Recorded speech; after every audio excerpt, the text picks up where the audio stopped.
This is the photograph of the first tiger cub recorded in Bursa National Park in nearly a decade. This photo was taken in 2016.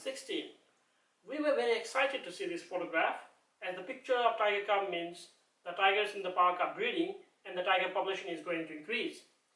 But our happiness didn't last long. In 2017, a news came that a tiger has been killed just outside the Bursa National Park.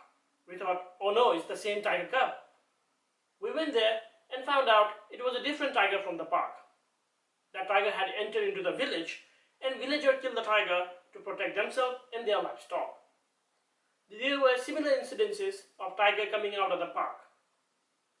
We were confused. Why are tigers suddenly coming out of the park? We have been putting significant effort and resources to increase the tiger population in the park, due to which the tiger number in the park had nearly tripled in a 5-year period.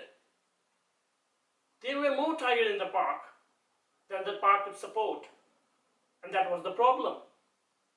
The tigers are territorial animals and they need a lot of space to roam, to find food and find mate. So tigers were coming out of the park to find new home.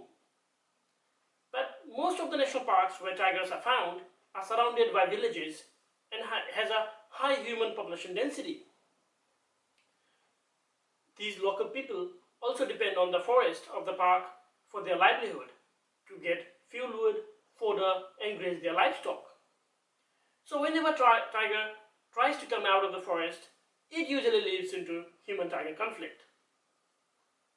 What can we do to reduce such conflict? One solution is to find safe passage called corridors for tigers to move from national parks to new habitat.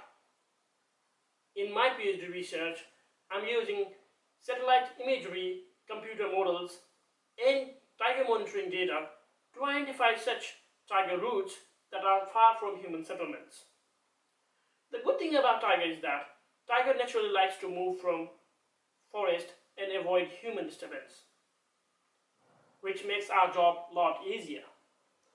I'm also doing community interviews with the people around the corridors to understand their needs, their attitude toward tiger, and their preference on how far the corridor should be from their settlement, so that when tigers start using these corridors, both people and tiger are safe from each other. The finding from my research will help government of Nepal to prioritize and protect these corridors so that the tigers, such as this cub, can safely move in the landscape without causing any human-tiger conflict.